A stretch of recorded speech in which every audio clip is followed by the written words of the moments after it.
नमस्कार।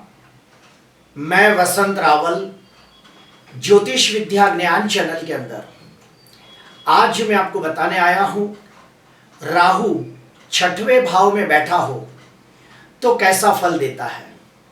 सबसे पहले हम छठवें भाव के बारे में जानकारी हासिल करेंगे। छठवें भाव से क्या क्या देखा जाता है तो सुनिए। छठवें भाव से ऋण, रोग, शत्रु, नौकर, नौकरी, कंपटीशन, कोर्ट केस, काम, क्रोध, मद, मोह, माया, अभिमान, विषय, वासनाएं, ये सभी चीजें छठवें भाव से देखी जाती है। अभी हम लोग जानेंगे राहु के कारक तत्व के बारे में। तो सुनिए, राहु झूठ, धोखा, फरेब, विश्वासघात, अनीति, अधर्म का कारक है, अंधकार का कारक है, धुएं का कारक है। राहु ग्रह छठवें भाव में बैठ जाता है तो कैसा फल देता है। तो पहले मैं आपको बता दूं, ज्योतिष का एक नियम ऐसा भी है कि जन्म कुंडली के अंदर राहु तीसरे, छठवें और 10वें भाव में बैठा हो तो अति विशिष्ट फलदायी माना गया है। आइए और गहराई में जानते हैं। जन्म कुंडली के अंदर राहु तीसरे, छठवें और 10वें भाव में बैठा हो तो अति विशिष्ट कारक माना गया है, अर्थात बहुत अच्छा फल देता है। लेकिन आज हम चर्चा करेंगे सिर्फ छठवें भाव के बारे में। अगर राहु छठवें भाव के अंदर उच्च राशि में बलवान होकर बैठा हो, अर्थात वृषभ राशि और मिथुन राशि में उच्च का होकर बलवान होकर बैठा हो तो बहुत अच्छा फल देने के लिए बाध्य हो जाता है। अगर राहु छठवें भाव में बैठा हो और नवमांश कुंडली के अंदर राशि वर्गोत्तमी होता हो या भाव वर्गोत्तमी होता हो तो भी ये राहु अच्छा फल देने के लिए बाध्य हो जाता है। अगर राहु अपने खुद के नक्षत्र में बैठा हो या फिर मित्र ग्रह के नक्षत्र में बैठा हो और छठवें भाव में हो तो भी अच्छा फल देने के लिए बाध्य हो जाता है। अभी हम लोग जानेंगे कि राहु छठवें भाव में शुभ स्थिति में बलवान होकर बैठा हो तो कैसा फल देता है। तो सुनिए, जिसकी भी कुंडली में राहु छठवें भाव में बलवान होकर बैठा हो तो ऐसे व्यक्ति शरीर से स्वस्थ, तंदुरुस्त, निरोगी होते हैं। उनकी रोग प्रतिकारक शक्ति बहुत प्रबल होती है, इसीलिए ज्यादातर ये लोग बीमार पड़ते नहीं, और बीमार पड़ भी जाए तो बहुत जल्दी ठीक हो जाते हैं। जिसकी भी कुंडली के अंदर छठवें स्थान के अंदर राहु बलवान होकर बैठा हो तो ऐसे व्यक्ति शत्रु के ऊपर विजय प्राप्त करने वाले लोग होते हैं। बहुत ही नीडर, साहसिक, हिम्मत वाले होते हैं। दुश्मन का डटकर सामना करने वाले लोग होते हैं, इसीलिए उसे शत्रुहंता भी कहा गया है। जिसकी भी कुंडली के अंदर राहु छठवें भाव के अंदर बलवान होकर बैठा हो तो ऐसे व्यक्ति ज्यादातर लोन लेते नहीं, और अगर कभी मजबूरी में लोन लेनी भी पड़े तो बहुत कम समय के अंदर उसकी भरपाई कर देते हैं। ऐसे व्यक्ति एक अच्छे पॉलिटिशियन भी बन सकते हैं क्योंकि उनके पास रणनीति, कूटनीति और राजनीति का बहुत अच्छा ज्ञान होता है। ऐसे व्यक्तियों में और एक खास बात देखी गई है कि इनका इंट्यूशन पावर अर्थात सिक्स सेंस पावर बड़ा स्ट्रांग होता है। ऐसे व्यक्तियों की दूरंदेशी अर्थात भविष्य में जो हालात और परिस्थितियां बदलने वाली है उसे जानने का जो उनके पास गुण होता है ये भी बहुत अच्छा होता है। जिसकी भी कुंडली के अंदर राहु छठवें भाव के अंदर उच्च का होकर बैठा हो या फिर खुद के नक्षत्र में बैठा हो या फिर नवमांश के अंदर राशि वर्गोत्तमी या भाव वर्गोत्तमी होता हो तो ऐसे व्यक्ति बहुत ही बुद्धिमान, तेजस्वी, चालाक, चतुर, होशियार होते हैं। साहसिक, पराक्रमी, नीडर, लीडर, आगेवान होते हैं।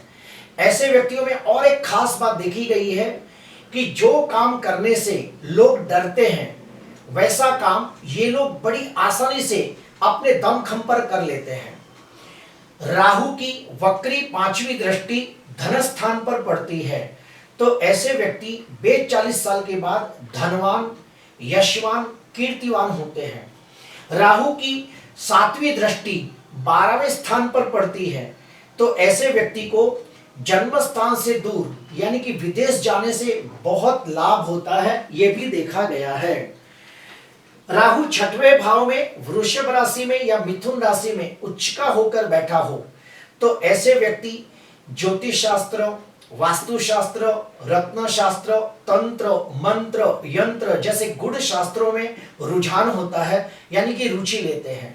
और अगर बुध और गुरु भी कुंडली के अंदर बलवान हो तो ऐसे व्यक्ति प्रखर ज्योतिषी बन सकते हैं।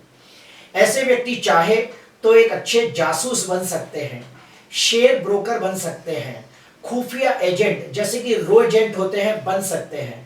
ऐसे व्यक्ति अगर जो पढ़ाई करते हो यानी कि कॉलेज में हो, स्कूल में हो, तो ऐसे लोगों को computer engineer, electronic engineer, aircraft engineer, space engineer, aircraft engineer या फिर ट्रांसलेटर भी बन सकते हैं। और ऐसे व्यक्ति 42 साल के बाद समाज के अंदर मान सम्मान, पद प्रतिष्ठा की प्राप्ति करते हैं। अभी हम लोग जानेंगे कि राहु का अशुभ फल कैसे देखा जाता है। तो सुनिए, अगर राहु छठवें भाव के अंदर नीच राशि में निर्बल होकर बैठा हो या फिर शत्रु ग्रह के नक्षत्र में बैठा हो तो बिल्कुल अच्छा फल नहीं देगा। अगर छठवें भाव के अंदर चंद्र राहु की युति होती हो और चंद्र पीड़ित होता हो तो ऐसे व्यक्तियों को मानसिक तकलीफें होती है, कंफ्यूजन होता है, निर्णय शक्ति का अभाव होता है, हमेशा डर सा लगा रहता है। अगर छठवें भाव के अंदर सूर्य राहु की युति सूर्य ग्रहण योग बनाती है तो ऐसे व्यक्तियों को समाज के अंदर एक बार बदनामी का सामना करना पड़ता है, ये भी देखा गया है। और एक चीज देखी गई है कि ऐसे लोगों के पीठ के पीछे लोग उनकी बहुत निंदा करते हैं और उनके बारे में अनाप शनाप बोलते हैं, ये भी देखा गया है। अगर छठवें भाव के अंदर मंगल राहु की युति होती हो और अगर मंगल पीड़ित होता हो या फिर नीच का होता हो तो ये मंगल राहु की युति अंगारक योग बनाती है और ऐसे व्यक्ति को कुत्ता, सांप, बिच्छू या फिर मधुमक्खी ऐसे सब जानवर कोई भी काट सकते हैं। अगर छठवें भाव के अंदर गुरु राहु की युति होती हो और गुरु चंडाल योग बनता हो तो ऐसे व्यक्ति बहुत ही ज्ञानी होते हैं, लेकिन वो अपने ज्ञान का दुरुपयोग करते हैं और अपने ज्ञान के माध्यम से लोगों को कहीं ना कहीं चीट करते भी देखे गए हैं। अभी हम लोग आगे बढ़ते हैं। राहु अगर छठवें भाव के अंदर बैठा हो और अगर मान लो शनि के साथ हो तो श्रापित योग बनता हो तो यह भी देखा गया है कि उनके खानदान के अंदर किसी स्त्री का अकाल मृत्यु हुआ हो और उसको सद्गति प्राप्त न हुई हो, यह भी देखा गया है। राहु छठवें भाव में हो तो निश्चित केतु 12वें भाव में आ जाता है।